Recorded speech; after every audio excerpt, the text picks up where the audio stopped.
Hi, this is my presentation on myopic short-termism.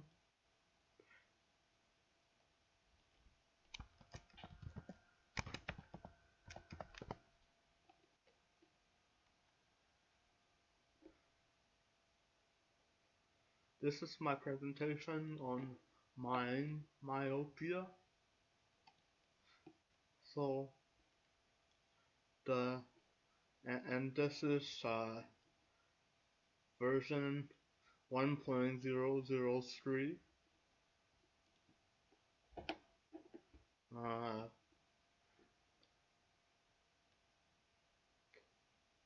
so uh, if you combine uh, mind's eye with the uh, the disabilities and diseases of our physical eye, uh, you have you have the basic premise of mind myopia. Um, so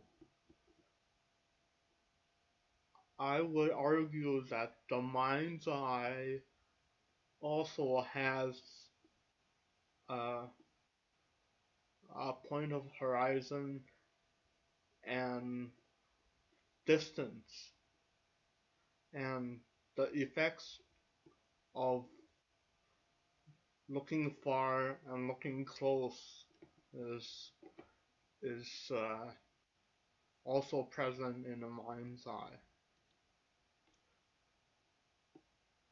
Uh, I would argue that we're undergoing a crisis of psychological myopia. 80% of us are living paycheck to paycheck. 33% of us have saved $0 for retirement. Um, the average American reads at an 8th grade level. 20% of us read for leisure. Uh, and there's a declining uh, number of us who reads for uh, leisure. Um, and th- there's a decline of uh, books and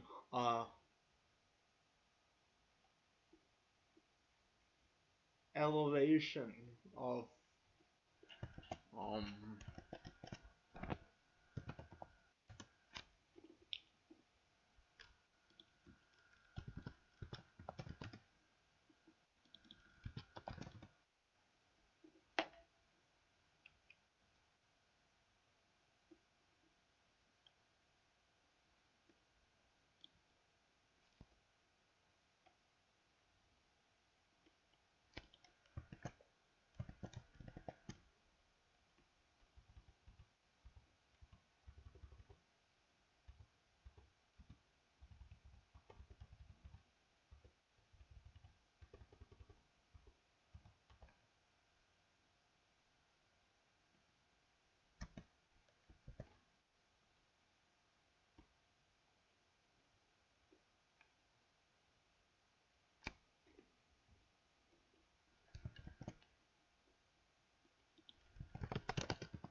so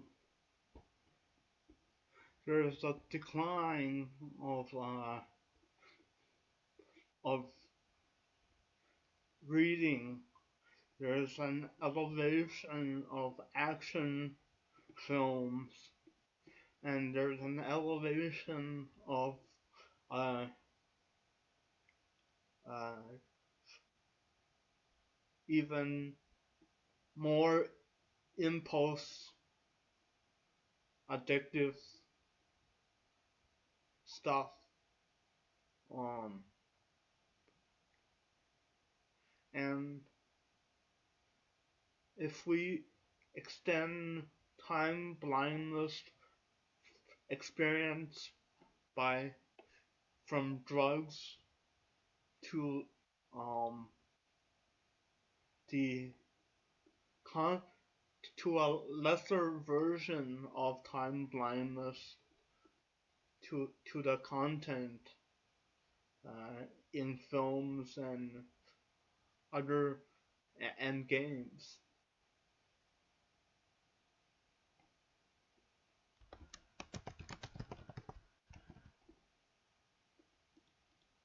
Uh, this is a Nature article describing uh, how I think it was 75% of of Asian uh, teenagers have glasses,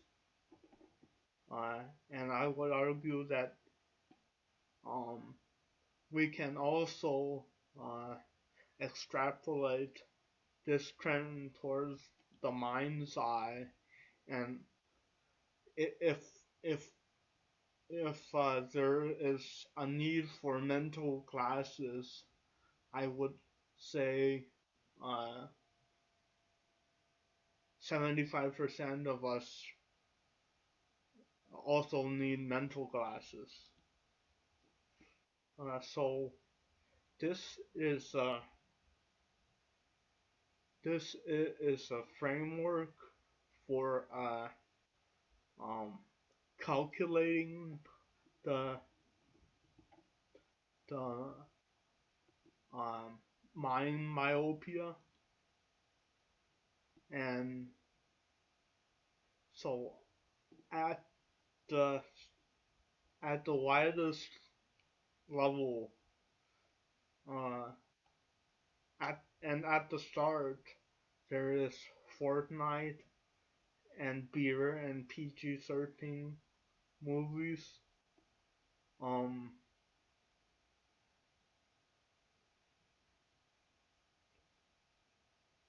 and as we're experiencing this, some of us are not satisfied, so we dip down to a lower tier uh, of more violent and more horror uh, based genre of wine and our movies, and still not satisfied.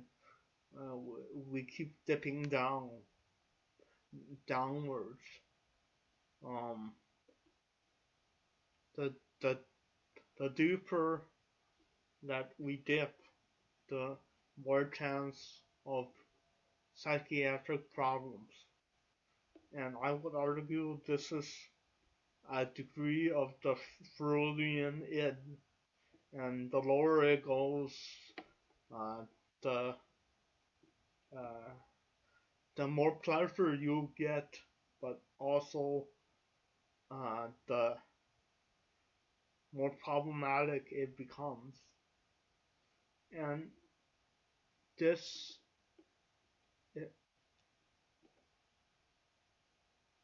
this entire funnel, I would argue, is growing. It's growing. It's growing wider because of the more realism, more senses, more bandwidth, and VR. So so there if if 75% of us need glasses now, I would argue that in the future it will be 90% of us and need glasses, need mental glasses. Ever growing presentism due to uh, uh, uh, due to VR and AR technology, and also due to the end of work, where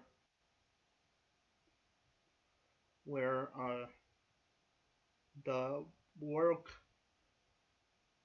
that humans do are replaced by robots, and there is much less demand for physical work. So, but this is a complex issue, and there are there are debates and arguments to review. So I would argue that uh,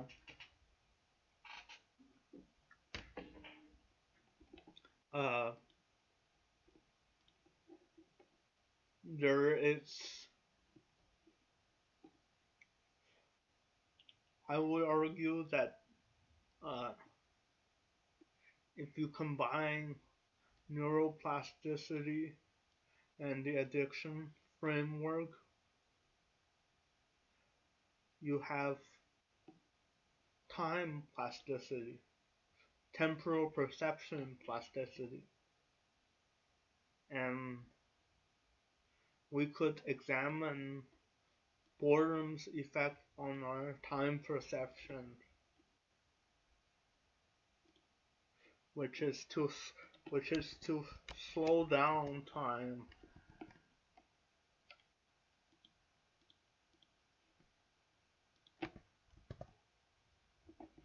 and perception, uh, excitement's effect on our time perception, which is to speed up time.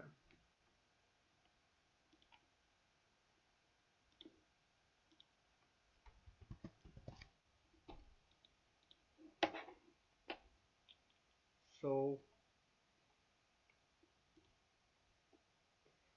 hypothetical effects of short-termism, uh, increased consumption, increased orientation towards conflict, polarization, uh, less patience, unable to read. More debatable effects include spendthrift, wasteful, conspicuous spending, closer to the id, more self-oriented, more prone to denialism. Because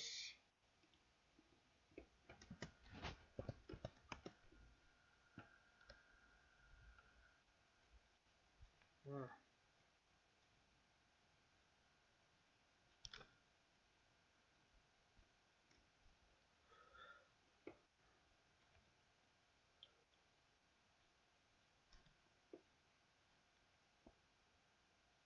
more prone to denialism because unable to see beyond 24 hours.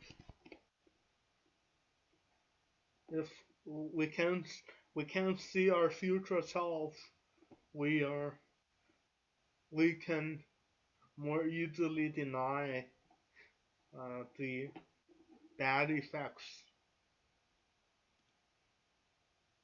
the bad arguments for etc. etc. Pleasure and presentism. Presentism uh, is a pleasure.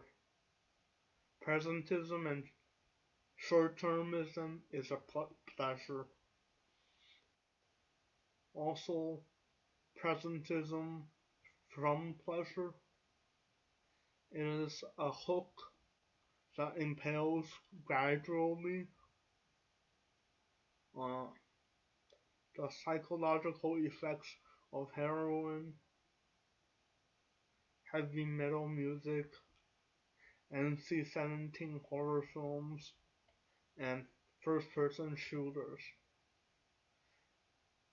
The effects of all of these activities all pull and anchor the consumer more into the present. So it's a Faustian bargain.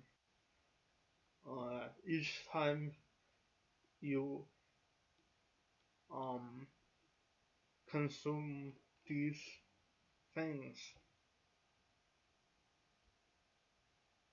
uh, you're prolonging your own lifespan at the cost of more blindness.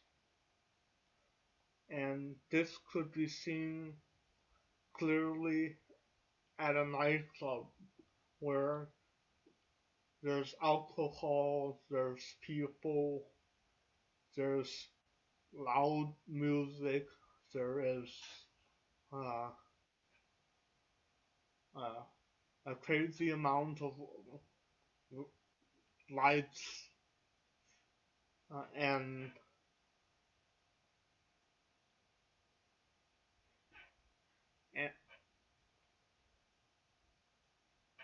if you measure our life not as a 0 to 100 year period, but if you measure it not as a fixed period, but as a plastic period with psychological years, I would argue that a person who lives through boredom maybe lives 50 years. A person who's listening to heavy metal music all the time lives maybe 200 years. And a person who's into the ex- extremely intense portion of it, like a nightclub, lives 300 years. A daredevil race car driver lives 500 years.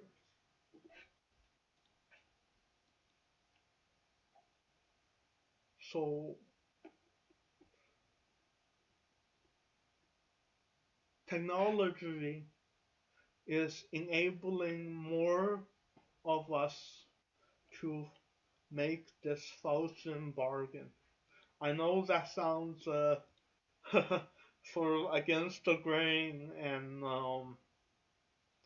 but there's pros and cons. It's not a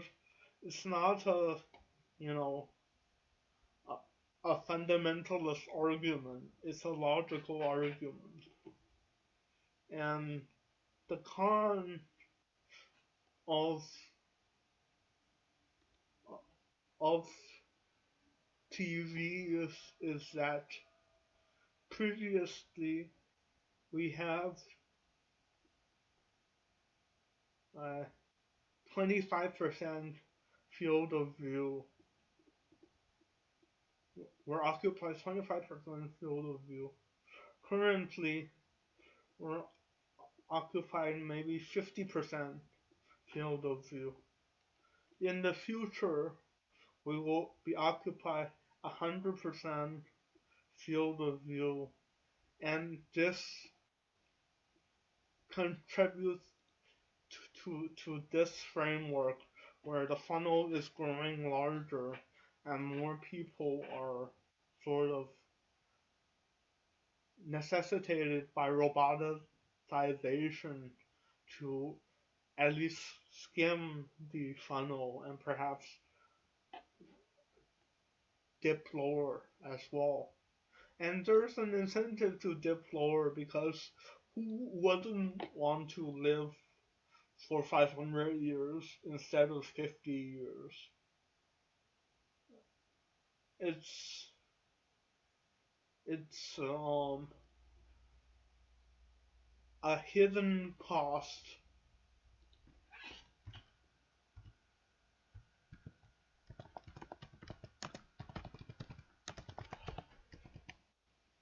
that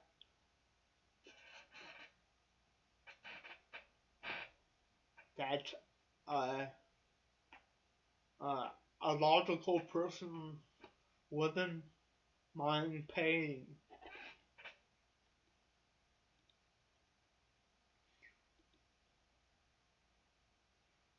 So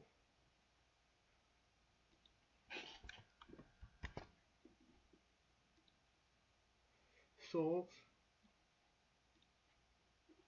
as this increases, um, the counteracting force I would argue is meditation and sleep. So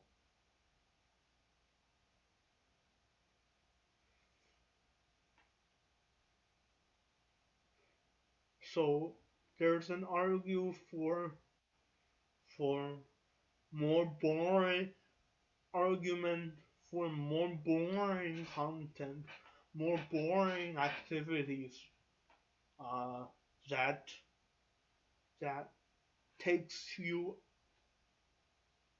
away from the excitement to the boredom. Uh, this could be seen from uh, this has happened before. Uh, uh, Myopia from Rome um, had happened before. Um, I would argue that the large influx of labor from the Eastern and Gallic wars uh, put a lot of the citizens of Rome out of work. So, how do you sustain the attention of so much citizens who are essentially sitting around now having nothing to do? Um, you enlarge the entertainment, you enlarge the games, and there is this aspect of resource efficiency where where um, the lower the the resource the lower it goes, the less resource required to sustain it. So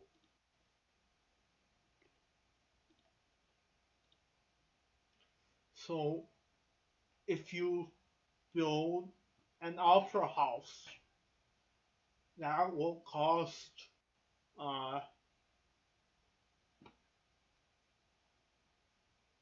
$30 million compared to if you build a coliseum or a wrestling, arena that costs $10 million.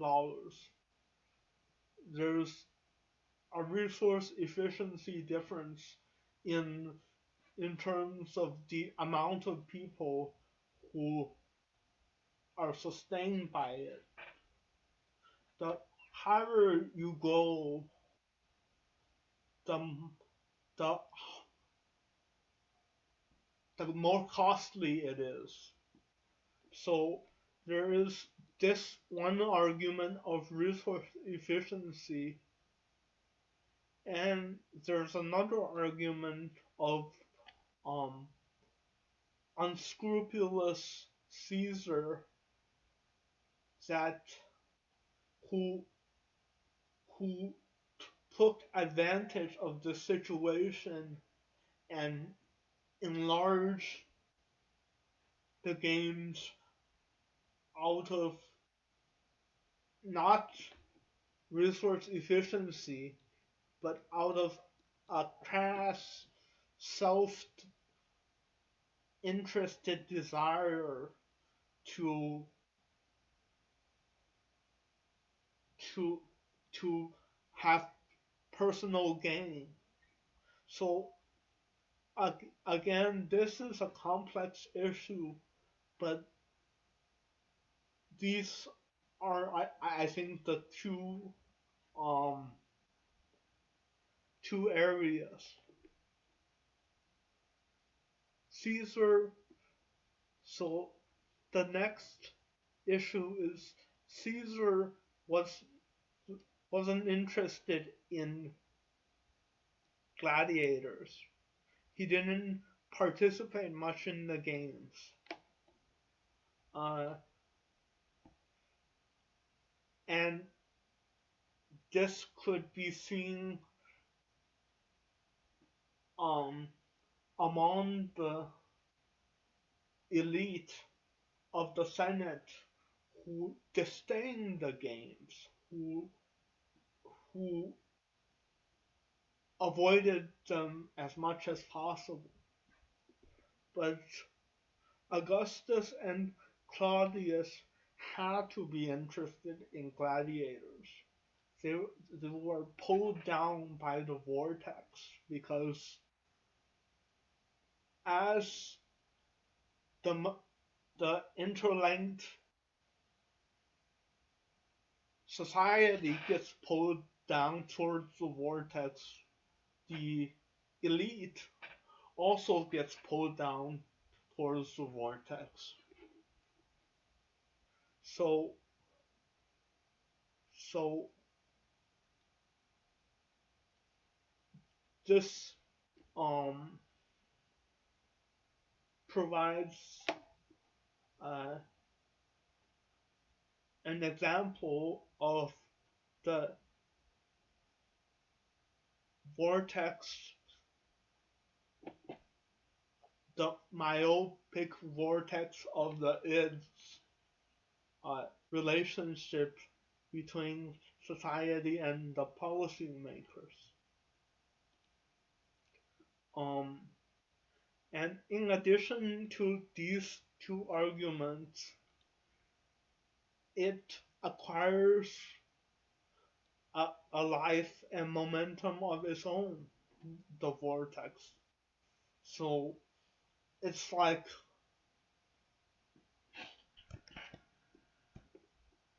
it's like uh,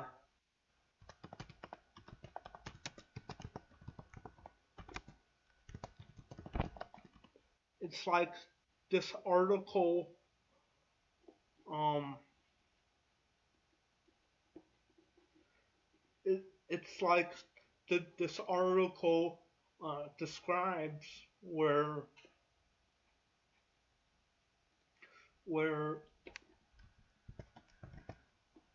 it becomes the face of the actor becomes a mask, and you are swept away by the force of and momentum of this thing that is unleashed, and and it could be seen by uh, Commodus's the the film Gladiator depiction of Commodus is not too far from the truth because Commodus um, was the historical Commodus was enthralled by uh, gladiatorial combat, and if if you want a description of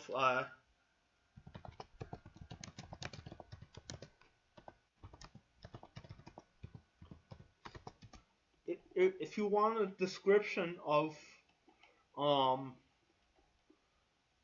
of the journey that the real Commodus took, you can listen to these episodes, and it depicts a person who whose point of choice is almost non-existent. He was swept away by the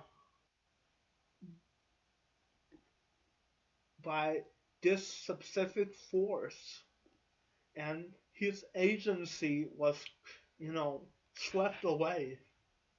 So so and this is an alluring force um to be swept away by. Um if if you watch, there's a reason why uh the heavy metal musicians have drug problems or alcohol problems. It's because of the life of its own that it takes. This 지금부터 큰 소리로 다 같이 오빤 강남 스타일 강남 스타일 낮이 따스하고 인간적인 여자 커피 한 잔에 여유하는 품격 있는 여자 밤이 오면 심장이 뜨거워지는 여자 그런 반짝 있는 여자 아가씨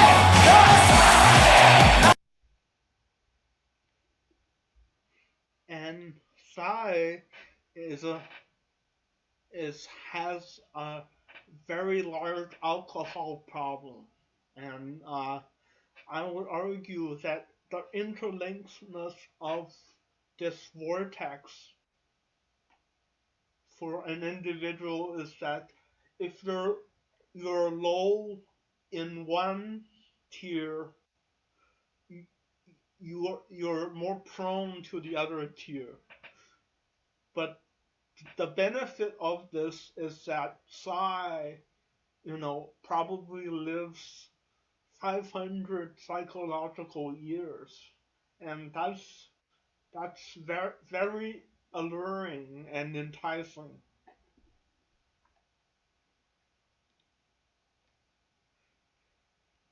Quantifying myopia, um, if we can um, quantify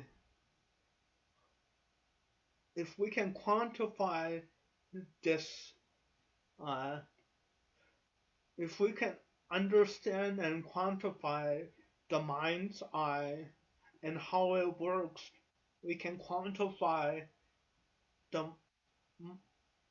mind's myopia, and start to understand and solve this problem.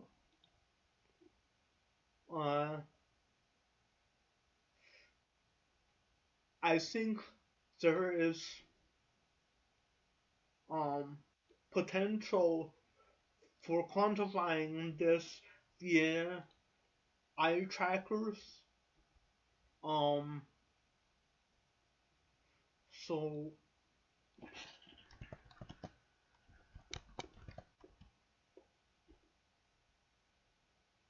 V6 introducerer dual action. Et nyt tykkegummi, der smager forrygende og har en aktiv kerne i midten. Det kan hjælpe mod misfarvninger efter kaffe V6. It sort of tracks where your eyes focus is. And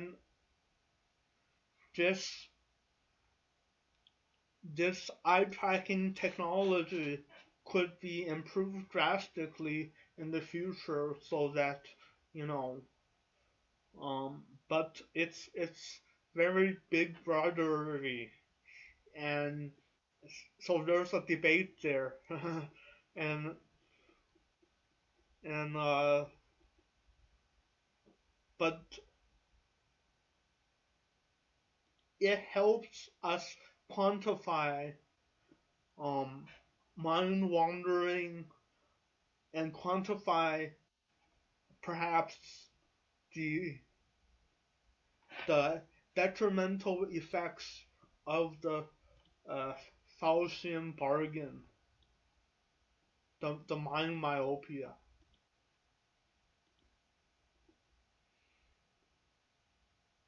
So how can we cure myopia? If we can quantify and pinpoint dangerous levels, then we can cure it. Uh, Again, this is very big brotherly, and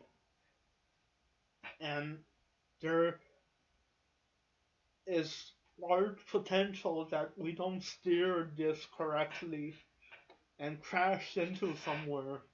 But it is a possibility that we will steer correctly and, you know, not get into the dystopian side of the eye trackers, but the utopian side of it.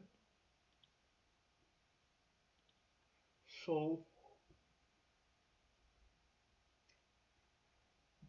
this entire framework is is it's easy to misuse this entire framework and crash into somewhere that we do not wish to be. But this is what debates are for. This is what conversations and and pensiveness is for. If there is an essence of this presentation,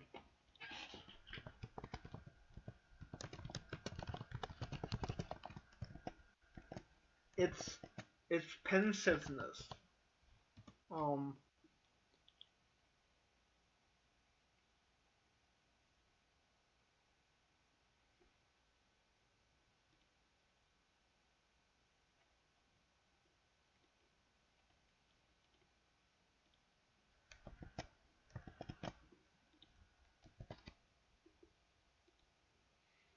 so how do we grow this flower? So the tough debates are the healthy amount of busyness for policymakers, the healthy amount of youth presentism, and the Star Trek to Star Wars content direction. Um,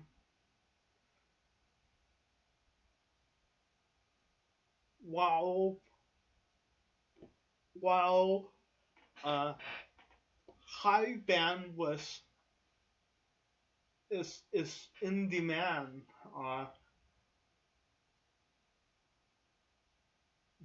the ability to juggle many balls in the air is in demand, and there are not a lot of people who can juggle 10 balls in the air and keep them keeps them in the air. But I would argue because of the technological shift uh, towards uh, towards a much higher bandwidth than what we have undergone previously, I would argue that for and this needs to be intensely quantified, is that for for a number of uh, sort of policymaker positions, too much busyness is a detriment. You can get into this myopia state where you are focused on the immediate situation but completely disregarding the future. Uh, Second is healthy amount of youth presentism. Uh, the youth, because presentism is a pleasure, because presentism is a pleasure, the youth likes this sort of dipping lower. The youth needs some part of this. Uh, uh, and so there's a debate: how much is too much, how much is too little, and how much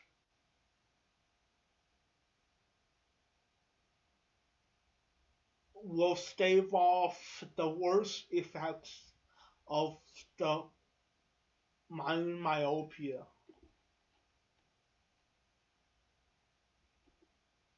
And uh, the Star Trek to Star Wars content direction, this has been outlined in the movie Birdman, and the quote is, people, they love blood. They love action, not this talky, depressing philosophy. Um, so this is a difficult debate, and it's easy to polarize and argue incorrectly, but the growing demand, the continuous widening of the sort of the vortex of the id is a problem. Um, Horror elements are mainstream now, um, and I don't think we want to be like Rome, where we dip lower and lower into the blood. Previously, Romans relied on public baths for entertainment, but due to this force that takes momentum of its own, the Romans rely almost all of it on the Colosseum now.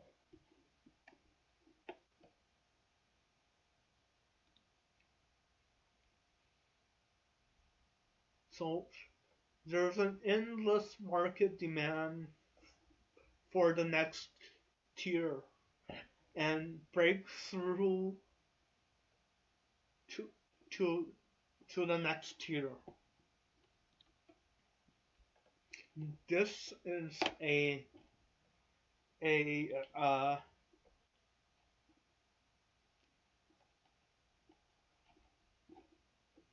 this is a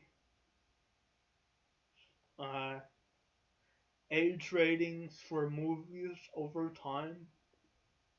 It starts out as there are some PG movies and some G movies, but as you can see, there's an increase in R movies. There's an increase in PG-13 movies. This describes the growth of the vortex. Relentless upgrading of the glory films. If you go back and watch the 1990 version of Total Recall, um, you can you you can notice that from the 2019 perspective, it's not very gory and violent. But Roger Ebert said at the time is that there is a lot of action and violence in the movie. By the standards of the time, it's very violent, but according to the 2019 Blood Index, it's not violent. If you go to Gladiator, which is 2000, jump ahead 10 years, it is pretty violent.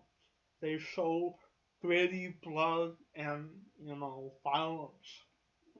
If you jump another 20 years towards Logan, there is even more increased violence. And these movies are mainstream movies. They're not cult movies, and they were grossed. They grossed well, and They were reviewed well. So there's an enlargement of um this violence, this blood, and and proportionately there's an enlargement of blindness, because if there is a, a small amount of blood, there's a small amount of blindness. But as we dip lower towards the other tiers, there is more um, more blindness, more short-termism, more presentism. So uh, we can quantify the transition by measuring by this uh, somehow. It is also a big brotherly thing, but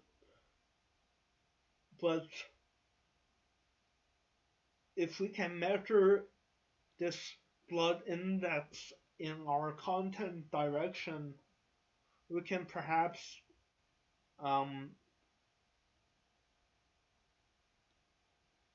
control it, like not have it spin off on its own, take a life of its own, like the Romans, like what happened to the Romans. And this is most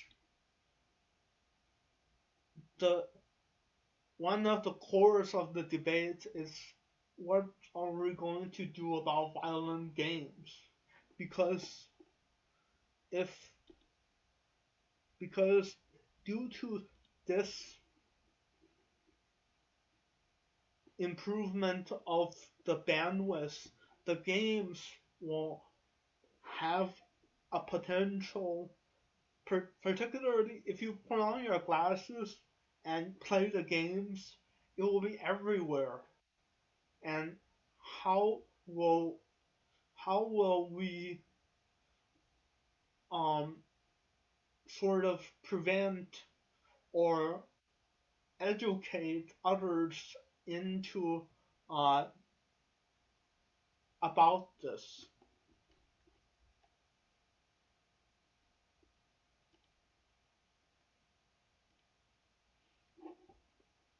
Some of the tangents of this Star Wars to Star Trek to Star Wars content direction is that there there is an increased production and consumption due to this, and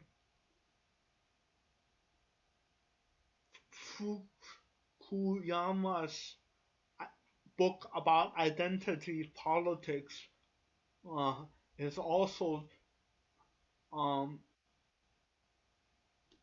linked to this thing because as the entire society dips lower, there, you're closer to the animalistic primordial id that is that is fueling fueling some of the sort of um, uh, the identity politics aspects, the problems with identity politics.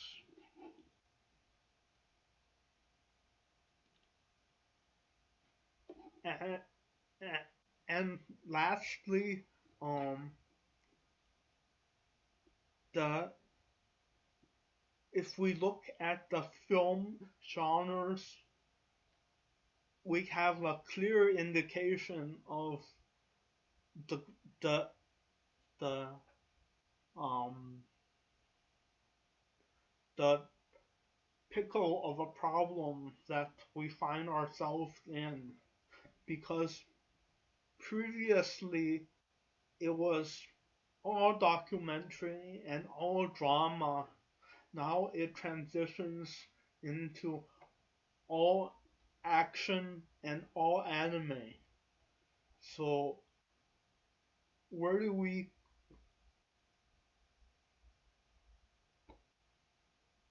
where do we go from here?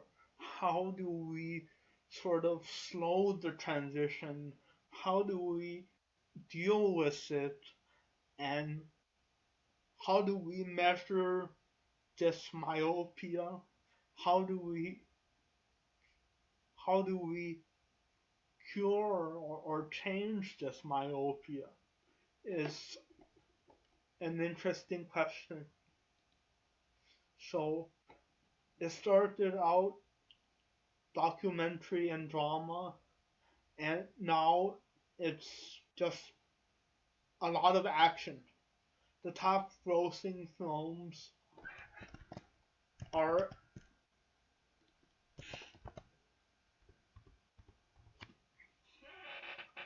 the top grossing films